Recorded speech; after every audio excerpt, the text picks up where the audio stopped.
आज हम लोग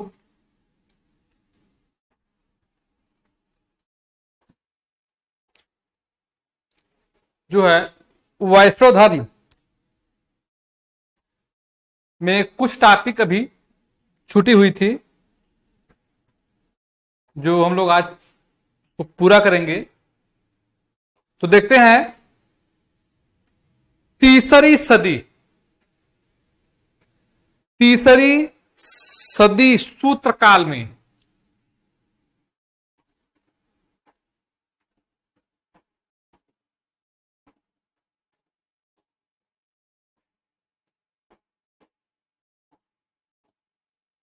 तीसरी सदी सूत्र काल में जो 600 ईसा पूर्व से 300 ईसा पूर्व तक मानी जाती है।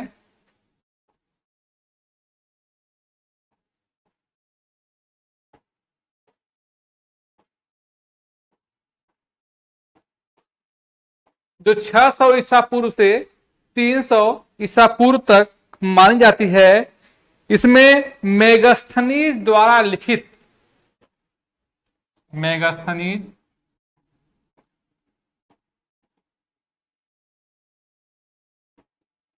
लिखित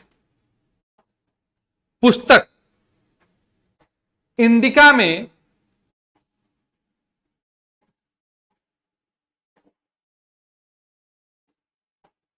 श्री कृष्ण को मेगास्थनीज द्वारा लिखित इंडिका में श्री कृष्ण को हेराक्लीज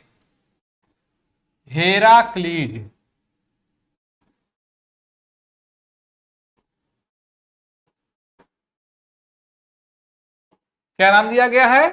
हेराक्लीज।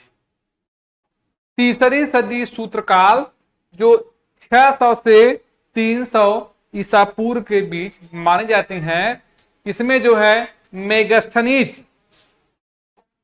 द्वारा इंडिका में, कहां पर? मेगास्थनीज द्वारा इंडिका में श्री कृष्ण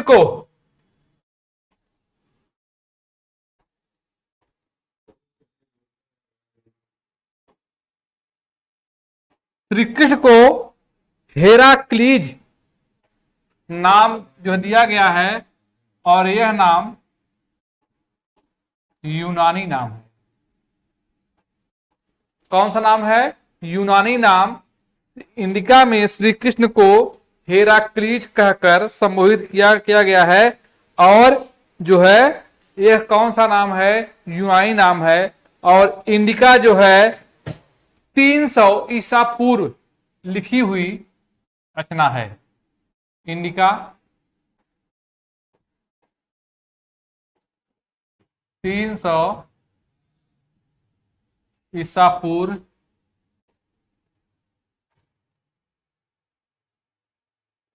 लिखी गई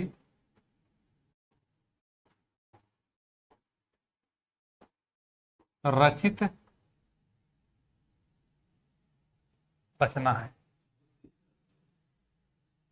300 ईसा पूर्व में लिखी गई रचना है, और यह इंडिका है। तीसरी सदी सूत्रकाल में जो 600 ईसा पूर्व से लेकर के 300 ईसा पूर्व के मध्य मानी जाती है, और मेगास्थनीज द्वारा लिखित इंडिका में श्री कृष्ण को, कहां पर श्री कृष्ण को हेराक्लीज नाम जो दिया गया है, तो इंडिका में श्री कृष्ण को हेराक्लीज कहते हैं।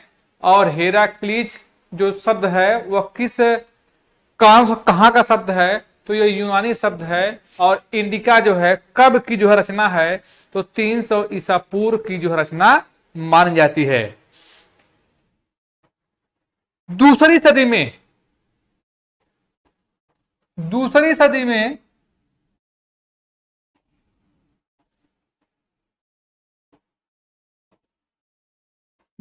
सदी में देखेंगे कि विदिशा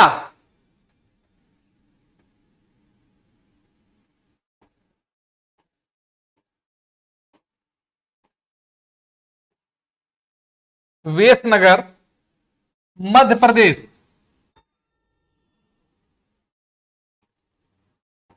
से गरुड़ स्तंभ मिला है।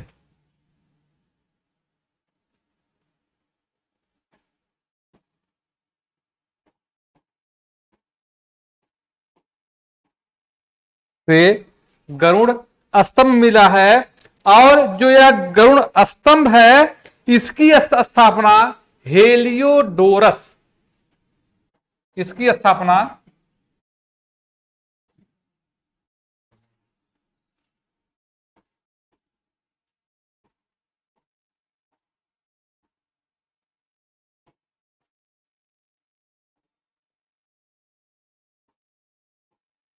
हेलियोडोरस ने की थी।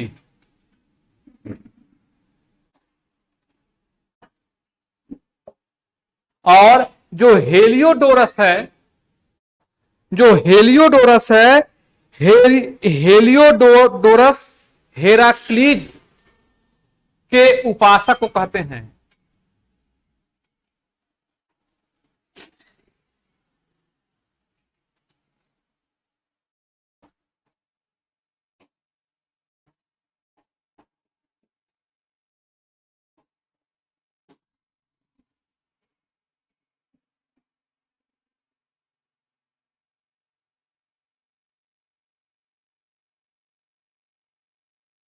हेलियोडोरस हेराक्लीज के उपासक को कहते हैं। और दूसरी सदी में विदिशा बेसनगर मध्य प्रदेश से गरुड़ स्तंभ मिला है। विदिशा बेसनगर से गरुड़ स्तंभ मिला है। और इस गरुड़ स्तंभ की स्थापना मुख्य रूप से हेलियोडोरस ने की थी। हेलियोडोरस जो था वह हेराक्लीज के उपासक को कहते हैं। और ये हेराक्लीज कौन था? हेराक्लीज श्री कृष्ण को हेराक्लीज कहते हैं। और हेराक्लीज का उल्लेख इंडिका में लिखा गया है। जो हेराक्लीज नाम था वह यूनानी नाम है। और जो इंडिका है वह 300 सदी ईसा पूर्व या 300 ईसा पूर्व की रचित जो है रचना है। विदिशा बेसनगर कहां है? यह मध्य प्रदेश में है। और यहीं से एक स्तंभ मिला है जिसका नाम है गरुड़ स्तंभ। क्वेश्चन कैसे बनेगा कि विदिशा या बेसनगर किस राज्य में है? तो मध्य प्रदेश में। यहां से कौन सा स्तंभ मिला है? तो जो है गरुड़ स्तंभ मिला है। और जो है गरुड़ स्तंभ की स्थापना किसने की थी? तो हेलियोडोरस ने इसकी स्थापना की थी। और हेलियोडोरस किसे कहते हैं? तो हेराक्लीज के उपासक को हेलियोडोरस जो कहते हैं। और हेराक्लीज कौन थे? यह श्री कृष्ण थे। और श्री कृष्ण का जो हेराक्लीज नाम है वह कौन सा नाम है? यूनानी नाम है। इसका उल्लेख कहां मिलता है? इंडिका में मिलता है। और इंडिका किसकी रचना है? मेगास्थनीज की रचना है। और मेगास्थनीज ने इंडिका की रचना कब की थी? तो 300 ईसा पूर्व में। कॉन्सेप्ट को क्लियर जो किया जाए कैसे कैसे क्या है। क्वेश्चन यहां से बनेगा कि कब किस जो रचना कौन सी किसकी रचना किसने की थी, किस स्तंभ की स्थापना किसने की थी, कहां पर है ये, किसका उल्लेख किया गया है। तो आगे देखते हैं। यूनानी शासक एंटीगाल किट्स ने, नाम है यूनानी शासक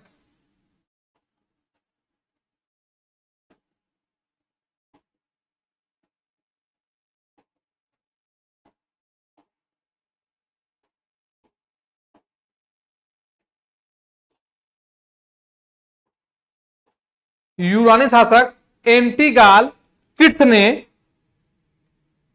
शुंग शासक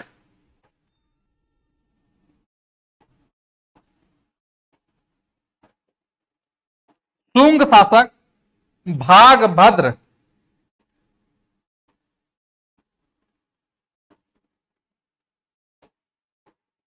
के दरबार में तक्षशिला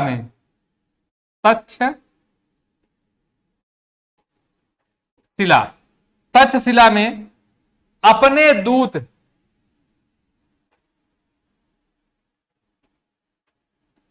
अपने दूत हेलियोडोरस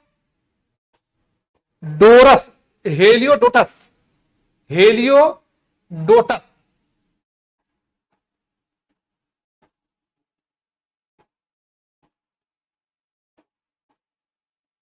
को भेजकर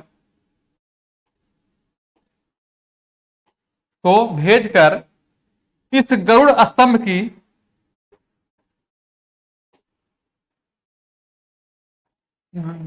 की स्थापना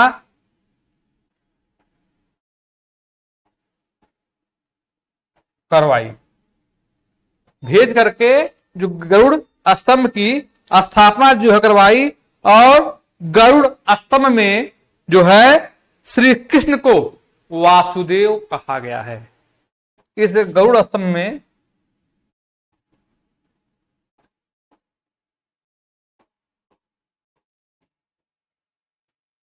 वासुदेव को, कृष्ण को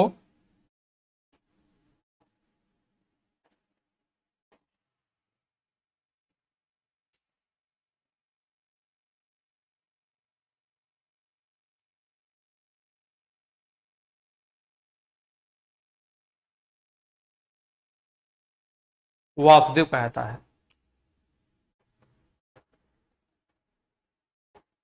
ये था आपका दूसरी सदी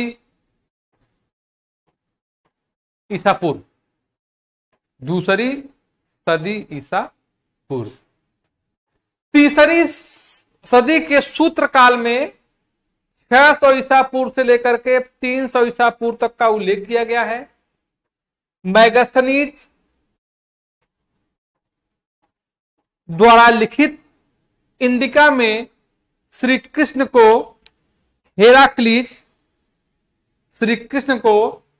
हेराक्लीज कहा गया है, और जो हेराक्लीज नाम है यह यूनानी नाम है। और दूसरी सदी में विदिशा बेस नगर मध्य प्रदेश में एक गरुड़ स्तंभ मिला है। इस गरुड़ स्तंभ की स्थापना हेलियोडोरस ने की थी। इस गरुड़ की स्थापना हेलियोडोरस ने की थी, और हेलियोडोरस जो थे वो हेराक्लीज के उपासक को कहते हैं। हेलियोडोरस किसे कहा जाता है? हेराक्लीज के उपासक को हेलियोडोरस कहते हैं। और जो हेलियोडोरस थे वो हेराक्लीज कौन थे? वह श्री कृष्ण थे। और जो श्री कृष्ण थे इनका यूनानी नाम हेराक्लीज मिलता है। यूनानी शासक एंटिगाल किट्स ने, यहां देखिए पहला पॉइंट बन जाएगा। फिर यहां से यूनानी शासक एंटिगाल किट्स ने शुंग शासक भागभद्र के दरबार में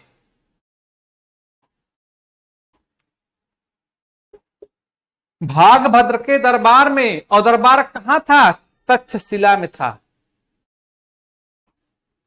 यूनानी शासक भागभद्र ने शुंग शासक भागभद्र के दरबार में, यूनानी शासक एंटिगाल किट्स ने शुंग शासक भागभद्र के दरबार में, कहां पर? तक्षशिला में अपने दूत हेलियोडोरस ने अपने दूत एंटिगाल किट्स ने अपने दूत हेलियोडोटस को भेज करके गरुड़ स्तंभ की स्थापना करवाई। गरुड़ स्तंभ की स्थापना करवाता है। और गरुड़ स्तंभ की स्थापना किसने करवाई थी? तो एंटिगाल किट्स ने शुंग शासक भागभद्र के दरबार में तक्षशिला में अपने राजदूत या दूत हेलियोडोटस को भेज करके गरुड़ स्तंभ की स्थापना करवाई। गरुड़ स्तंभ में श्री कृष्ण को क्या नाम दिया गया है? गरुड़ स्तंभ में श्री कृष्ण को वासुदेव, क्या नाम दिया गया है? वासुदेव नाम जो है दिया गया है। और ये था आपका गरुड़ स्तंभ की स्थापना, 3री सदी का समय, इंडिका की रचना, इंडिका के बारे में यह जो है चर्चा हुई है। अब आगे देखते हैं, प्रथम या पहली शताब्दी ईसा पूर्व। तीसरी हो गया, दूसरी हुआ, आपका चलेगा पहली शताब्दी ईसा पूर्व।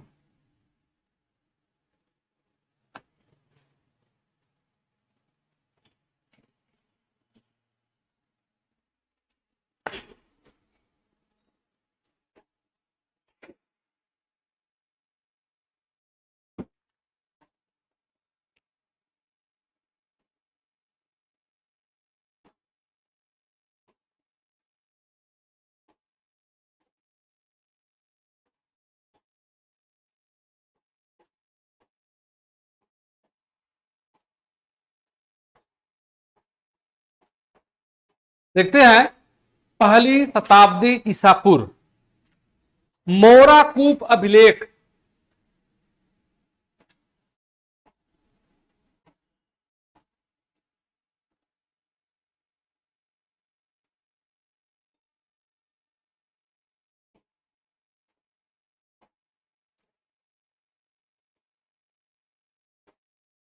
मोराकूप अभिलेख, जो मोराकूप अभिलेख था वह मथुरा से मिला है। मोराकूप अभिलेख मथुरा,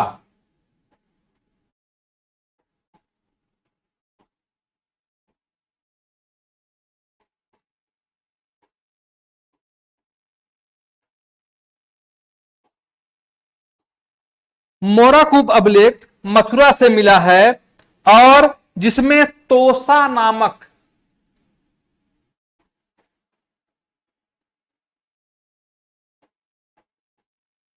इसमें तोसा नामक विदेशी महिला, तोसा नामक विदेशी महिला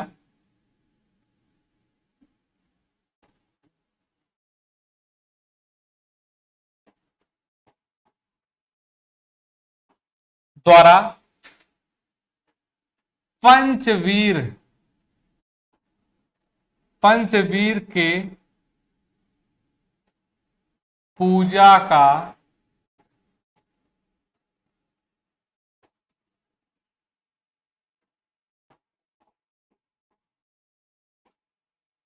साथ मिलता है, पूजा का साथ मिलता है। पहली शताब्दी ईसा पूर्व में मोराकूप अभिलेख मथुरा से मिला है। मोराकूप अभिलेख मथुरा से मिला है, और मथुरा से इस 5 वीरों के पूजा का साक्ष्य इसी मोराकूप अभिलेख से मिला है। इसमें तोसा नामक एक विदेशी महिला के 5 वीरों के पूजा का या 5 वीरों के पूजा पाठ या उनके दर्शन का उल्लेख मिलता है, और जो निम्न रूपों में विकसित है। मोराकूप अभिलेख मथुरा से मिला है, और इससे जो है यह पता चलता है कि इस अभिलेख में तोसा नामक एक विदेशी महिला द्वारा 5 वीरों के पूजा का साक्ष्य मिलता है या पूजा का उल्लेख मिलता है। अब वो 5 वीर कौन कौन से हैं इसको हम लोग देखते हैं। पंचवीर में पहला आपका रहेगा जो है वासुदेव कृष्ण, वासुदेव कृष्ण। जो वासुदेव कृष्ण थे ये वासुदेव और देवकी के पुत्र थे। वासुदेव प्लस देवकी के पुत्र थे। ये वसुदेव और देवकी के पुत्र थे। अब इनका उल्लेख कहां पर मिलता है? तो हमने एक उपनिषद आप लोग को बताया था कि श्री कृष्ण का, उनके गुरु का नाम इस अभिलेख, इस जो है उपनिषद में मिलता है। वो कौन सा उपनिषद था? उस उपनिषद का नाम है छांदोग्य उपनिषद। छांदोग्य उपनिषद में श्री कृष्ण और उनके गुरु घोर अंगिरस का उल्लेख मिलता है। श्री कृष्ण को देवकी पुत्र वासुदेव शब्द का उल्लेख इसी उपनिषद अर्थात छांदोग्य उपनिषद से मिलता है। इसी उपनिषद में अरुण, उद्यालक और श्वेत केतु के बीच एक संवाद का उल्लेख मिलता है। तो ये था आपका छांदोग्य उपनिषद में इनका उल्लेख मिलता है। तो जो वासुदेव कृष्ण थे, वासुदेव कृष्ण अर्थात कृष्ण भगवान, ये किसके पुत्र थे? ये वसुदेव, वासुदेव नहीं, वसुदेव और देवकी के पुत्र थे, जिनका उल्लेख मिलता है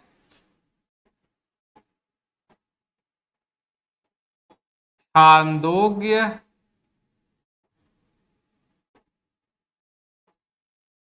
उपनिषद में। जिनका उल्लेख कहां मिलता है? छांदोग्य उपनिषद में। दूसरे हैं संकर्षण। संकर्षण को कहते हैं बलराम। संकर्षण को बलराम भी कहते हैं। और ये किसके पुत्र थे? ये वसुदेव और रोहिणी के पुत्र थे। वसुदेव प्लस रोहिणी के पुत्र थे। वसुदेव और जो रोहिणी के पुत्र थे वो थे आपके बलराम या संकर्षण थे। और तीसरे हैं आपके सांबा। तीसरे हैं सांबा। जो सांबा थे यह श्री कृष्ण और जामवंती के पुत्र थे। श्री कृष्ण प्लस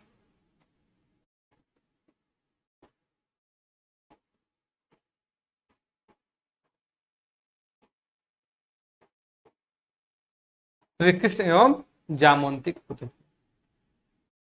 आप लोगों ने कहानियों में, पुराणों में, किताबों में पढ़ा होगा कि जामवंती जो थी वह एक विदेशी जो है चांडाल महिला थी। जामवंती विदेशी चांडाल महिला थी। श्री कृष्ण जब भारत से बाहर निकलते हैं तो वहां पर एक राक्षस का दमन करते हैं। और उसी समय इन्होंने जामवंती नामक एक महिला से विवाह करते हैं, जो इनकी पत्नी होती है। और इनसे एक पुत्र होता है, इसका नाम रखा जाता है सांबा। चौथा वीर है प्रद्युम्न।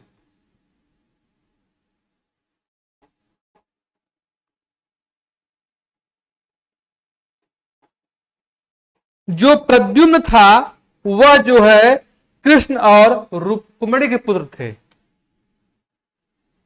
या कृष्ण प्लस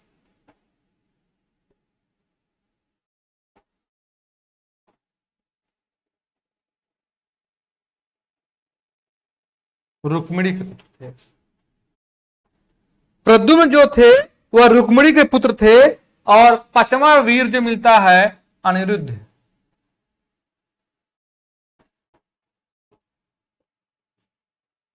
और जो अनिरुद्ध था यह जो है प्रद्युम्न का पुत्र था। अनिरुद्ध किसका पुत्र है? यह है प्रद्युम्न का पुत्र था। और माता का नाम इनका उल्लेख, इनके माता के नाम में उल्लेख नहीं मिलता है। तो हम देखते हैं कि 5 वीर, जो पंचवीर थे, पंचवीरों की जो पूजा का साक्ष्य कहां पर मिलता है? तो पहली सदी ईसापुर या पहली शताब्दी ईसापुर की रचना है। एक अभिलेख मिला था जिसका नाम था मोराकूप अभिलेख। और ये जो मोराकूप अभिलेख था यह मुख्य रूप से मथुरा उत्तर प्रदेश से मिला था। और इस अभिलेख में तोसा नामक एक विदेशी महिला द्वारा 5 वीरों के पूजा का साक्ष्य मिलता है।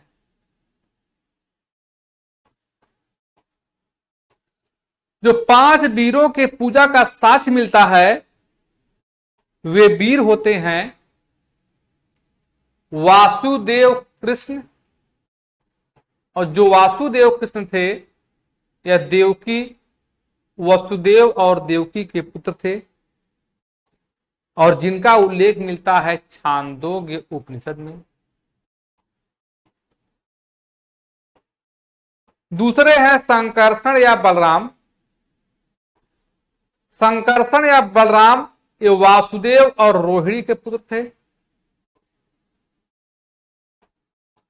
तीसरे हैं सांबा, ये श्री कृष्ण और जामवंती के पुत्र थे और जामवंती जो थी वह विदेशी चांडाल महिला थी। यह जो है चांडाल विदेशी या विदेशी चांडाल महिला थी। और जो प्रद्युम्न थे यह श्री कृष्ण और रुक्मिणी के पुत्र थे। जो श्री कृष्ण थे वह प्रद्युम्न और रुक्मिणी के पुत्र थे और जो अनिरुद्ध थे यह जो है प्रद्युम्न के पुत्र थे और इनकी माता का उल्लेख इसमें नहीं मिलता है। माता का उल्लेख इसमें नहीं मिलता है। और जब चक्रव्यूह का सिद्धांत बना तो चक्रव्यूह के सिद्धांत में किसी एक वीर का उल्लेख नहीं मिलता है। किसी एक वीर का उल्लेख नहीं मिलता है और वो 5 में से कौन सा वीर नहीं था जिसका उल्लेख चक्रव्यूह में नहीं मिलता है, क्वेश्चन पूछा गया है। तो जो चक्रव्यूह का उल्लेख मिलता है उसमें एक वीर का उल्लेख नहीं मिलता है और वह वीर कौन सा है? सांबा। यदि आपसे पूछा जाए कि इसमें जो है क्यों इसका उल्लेख नहीं मिलता है तो इसका आंसर एकमात्र आंसर रहेगा कि यह विदेशी चांडाल महिला का पुत्र था। श्री कृष्ण का जन्मा था लेकिन विदेशी चांडाल जो महिला के पुत्र के होने के कारण जो है इसका भी उल्लेख नहीं मिलता है। इसीलिए जो चक्रव्यूह जो था चक्रव्यूह में 4 वीरों की पूजा होती है।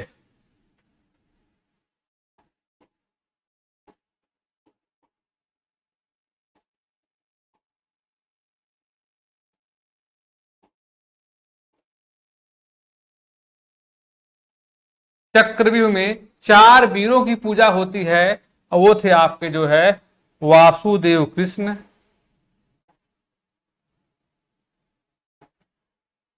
दूसरे हैं संकर्षण बलराम,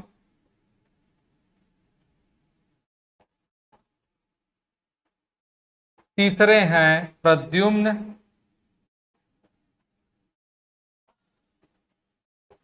चौथे हैं अनिरुद्ध। इन 4 वीरों के पूजा का उल्लेख मिलता है और इसमें एक विदेशी व्यक्ति जो सांबा था, इस सांबा का उल्लेख नहीं मिलता है। तो ये था आपका पहली शताब्दी ईसा पूर्व की बात। ये इसमें जो है मोराकूप अभिलेख मथुरा से मिला है। इसमें तोसा नामक एक विदेशी महिला द्वारा 5 वीरों की पूजा का उल्लेख मिलता है। उस 5 वीरों में कृष्ण जी, बलराम जी, संकर्षण जी, प्रद्युम्न जी और अनिरुद्ध जी का उल्लेख मिलता है। इनमें से जब चक्रव्यूह के सिद्धांत जब जो है लाया गया तो उसमें सिर्फ 4 वीरों को ही माना गया था। सांबा को निकाल करके 4 वीरों की पूजा का उल्लेख मिलता है, क्योंकि जो सांबा था वह मुख्य रूप से विदेशी चांडाल महिला जामवंती से उत्पन्न पुत्र था। अब देखते हैं आगे।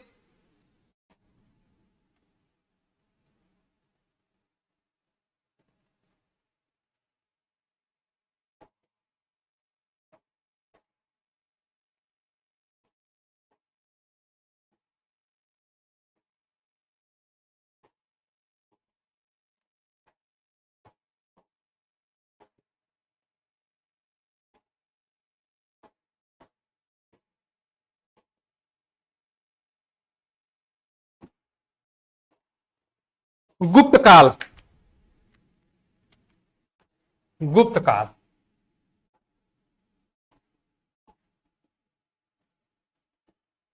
गुप्त काल को देखते हैं कि गुप्त काल जो यह 300 से 500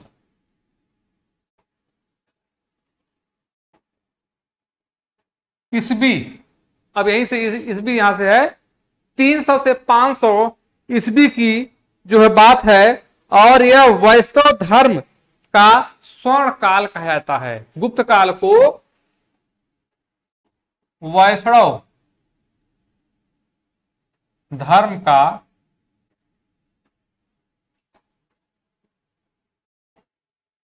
स्वर्ण काल कहा जाता है। इसे वैष्णव धर्म का स्वर्ण काल कहा जाता है।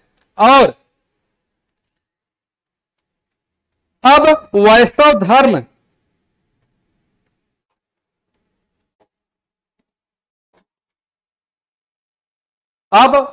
धर्म जो था यह एक मुख्य धर्म बन गया। अब वैष्णव धर्म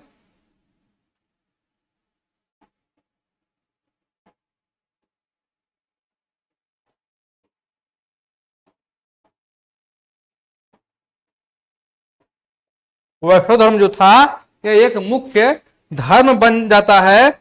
और इसका राजचिन्ह, इसका जो राजचिन्ह था, राजचिन्ह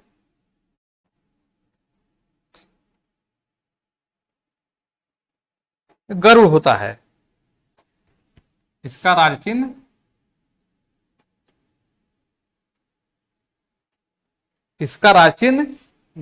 गरुड़ होता है। और गरुड़ जो था यह गुप्त काल का सर्वप्रथम उल्लेख इसी जो है युग से मिल जाता है।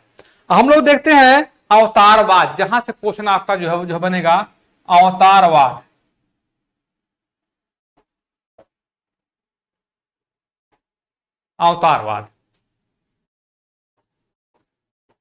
अवतारवाद में अमरकोश में 39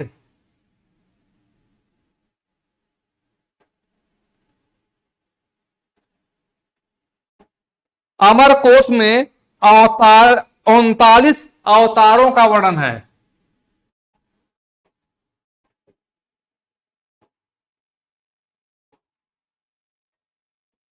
मत्स्य पुराण में कुल 10 अवतारों का वर्णन है।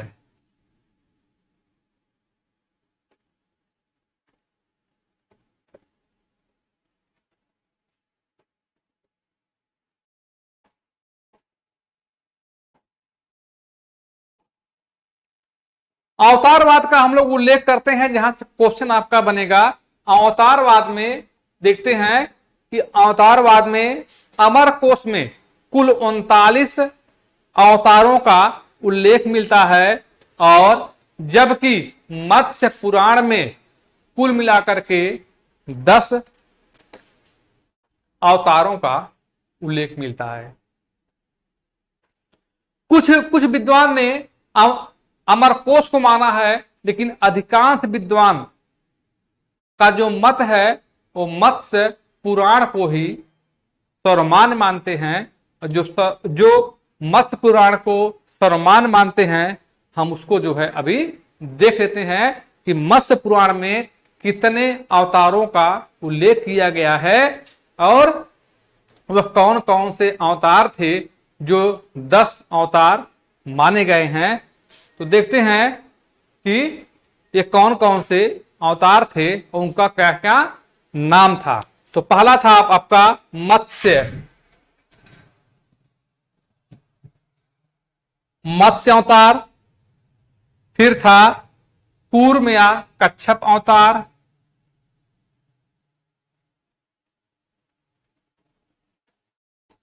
तीसरा था वराह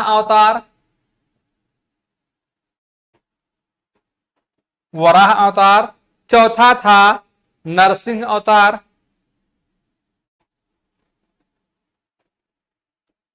पांचवा था आपका वामन अवतार, छठवां था आपका परशुराम,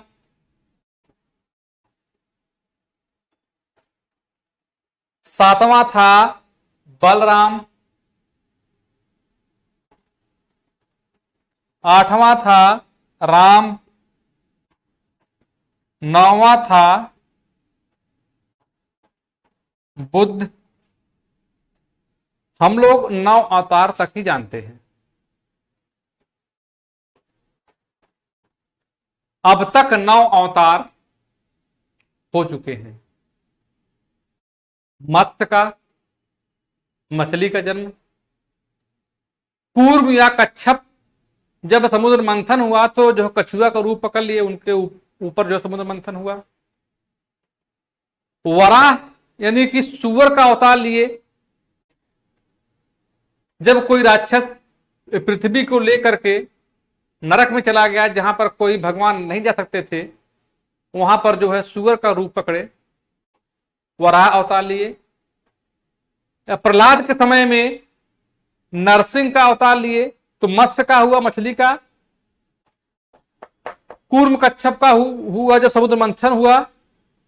वराह अवतार लिए जब सुअर का अवतार लिए, जब वो पृथ्वी लेकर के भाग गया था। नरसिंह जब का अवतार लिए जब जो है प्रहलाद के ऊपर संकट आया।